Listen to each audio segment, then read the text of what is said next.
इयम् आकाशवाणी सम्प्रति वार्ताः श्रूयन्तां प्रवाचिका कामना झा।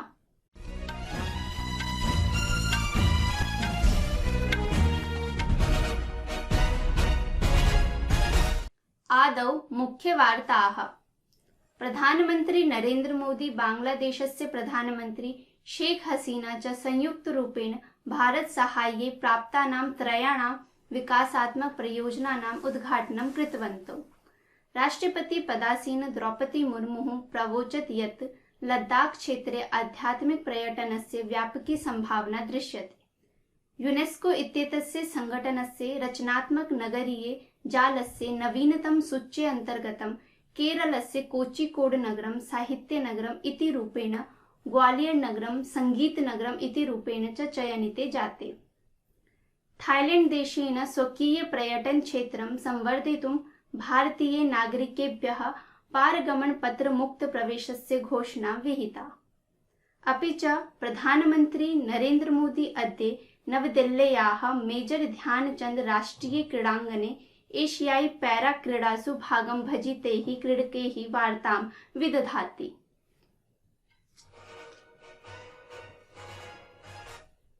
अथ वार्ताः विस्तरेण। प्रधानमन्त्री नरेन्द्र मोदी बांग्लादेशस्य प्रधानमन्त्री शेख हसीना च संयुक्तरूपेण भारतं साहाय्ये प्राप्तानां त्रयाणां विकासात्मक परियोजनानाम् उद्घाटनं कृतवन्तौ। अत्रावसरे प्रधानमन्त्री प्रावोचत् यत् भारतस्य सहभागी प्रतिवेशी अस्याः प्रथमायाः नीतेः महत्वपूर्ण आयामो वर्तते। अपि च प्रशासनम् एनं सुदृढीकर्तुं वचनबद्धं वर्तते। राष्ट्रपति पदासीन द्रौपदी मुर्मुः प्रावोचत् यत् लद्दाख क्षेत्रे आध्यात्मिक पर्यटनस्य व्यापकी संभावना दृश्यते। राष्ट्रपतिः अद्य लेह क्षेत्रे स्वकीय सम्माने आयोजिते नागरिक समारोहे भागं भजितवती। एषा केन्द्रशासित प्रदेशस्य लद्दाखस्य 2 दिवसीय यात्रायाम् अस्ति।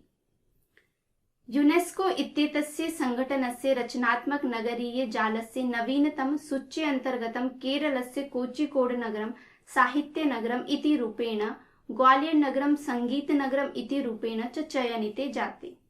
चयनितानि नगराणि संस्कृतिरचनात्मकयोः संवर्धनं प्रति तेषां च सुदृढी प्रतिबद्धतायै मान्यतां परिचयं च मिलति। अत्रावसरे संस्कृति पर्यटन मंत्री जी किशन रेड्डी अस्याम् उपलब्धौ सर्वेभ्यः हितधारकेभ्यः वर्धापनानि प्रदत्तवन्तः। विश्व नगर दिवसावसरे यूनेस्को इत्येतस्य महानिदेशकेन ऑड्रे अजोले इत्यनेन तस्य पदनाम् अनन्तरं विश्वस्य 55 नगराणि यूनेस्को इत्यस्य रचनात्मक नगर जाले सम्मिलितानि जातानि। थाईलैंड देशेन स्वकीय पर्यटन क्षेत्रं संवर्धयितुं भारतीय नागरिकेभ्यः पारगमन मुक्त प्रवेशस्य घोषणा विहिता। थाईलैंड देशीयेन प्रधानमन्त्रिणा श्रेया थाविसीन इत्यनेन ह्यः मन्त्रिमण्डलस्य उपवेशनस्य अनन्तरं वार्ताहरेण संसूचितं यत् अस्य वर्षस्य नवम्बर मासस्य 10 दिनाङ्कतः अग्रिम वर्षस्य मई मासस्य 10 दिनाङ्कं यावत् भारतीय पर्यटकाः पारगमन पत्रेण विनैव थाईलैंड देशे प्रविष्टुं शक्नुवन्ति। ताइवान देशेन अपि बृहत्तमायां संख्यायां पर्यटकान् आकृष्टुम् एषा सदृशी योजना समारब्धा। ध्येयं वर्तते यत् थाईलैंड देशः सितंबर मासे चीन देशीय पर्यटकेभ्यः पारगमन पत्रस्य आवश्यकता समाप्तिः कृता अस्ति। थाईलैंड देशाय पर्यटनस्य स्रोतरूपेण भारतं 4th स्थानं भजते।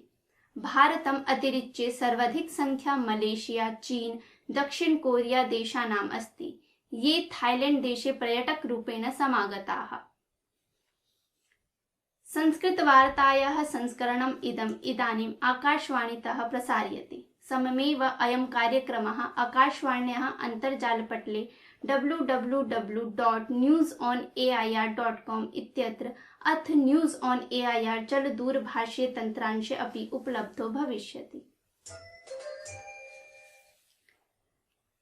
प्रधानमन्त्री नरेन्द्र मोदी अद्य नवदिल्ल्याः मेजर ध्यानचन्द राष्ट्रीय क्रीडाङ्गणे एशियाई पैरा क्रीडासु भागं भजितैः क्रीडकैः वार्तां विदधाति। अयं कार्यक्रमः क्रीडकानां सर्वोत्कृष्ट उपलब्धये वर्धापनाय आयोज्यते। प्रधानमन्त्री क्रीडकानां भविष्यस्य क्रीडास्पर्धायै प्रोत्साहनं प्रददाति। एतस्मिन् कार्यक्रमे क्रीडकाः तस्य मार्गनिर्देशकाः भारतीय पैरालम्पिक समितिः अधिकारिणाः भागं भजन्ति। राष्ट्रपति उपराष्ट्रपतिः प्रधानमन्त्री च आंध्र प्रदेश छत्तीसगढ़ हरियाणा कर्नाटक केरल मध्य प्रदेश पंजाब लक्षद्वीप पुदुचेरी राज्याणां स्थापना दिवसावसरे जनेभ्यः शुभकामनाः प्रदत्तवन्तः। एकस्मिन् सामाजिक अंतर्जाल संदेशे राष्ट्रपतिः सर्वेषां राज्याणां केन्द्रशासित प्रदेशानां प्रगतिं याचितवती। अन्य जनानां प्रसन्नतायै समृद्ध्यै च प्रार्थना कृता। अत्रावसरे प्रधानमन्त्री नरेन्द्र मोदी एतेषां प्रदेशां स्थापना दिवसे जनेभ्यः शुभकामनाः प्रदत्तवान्। हरियाणा दिवसम् आलक्ष्य प्रधानमन्त्री कथितवान् यत् एतेन राज्येन देशे कृषि रक्षा सादृशेषु क्षेत्रेषु सर्वदा स्वकीयेन योगदानं प्रदत्तम्। मध्यप्रदेशस्य प्रधानमन्त्री प्रवोचत् यत् राज्यम् इदं प्रतिदिनम् उच्चतां प्राप्नोति। अमृतकाले अपि देशस्य संकल्पं पूरितुं योगदानं प्रदीयते। छत्तीसगढ़ जनेभ्यः शुभकामना प्रददन् श्री मोदी अवदत् यत् अस्य राज्यस्य जनानां सजीवता विशेषराज्यं विनिर्माति राज्यस्य संस्कृतिवर्धनेन आदिवासी जनानां महत्वपूर्णं योगदानं वर्तते। कर्नाटक दिवसे प्रधानमन्त्री कन्नड राज्योत्सव अवसरे वर्धापनानि प्रददन् कथितवान् यत् एतस्य राज्यस्य जनाः सद्याः बुद्धिमन्तः च सन्ति। राज्यस्य महान यात्रायै स्वकीये योगदानं प्रदन्ति। आंध्र प्रदेशस्य जनेभ्यः शुभकामनाः कथयन् श्री मोदी प्रावोचत् यत् अस्य राज्यस्य जनाः अविश्वसनीय प्रतिभाया संकल्पेन च सह विभिन्नेभ्यः क्षेत्रेभ्यः कार्यं कृतवन्तः।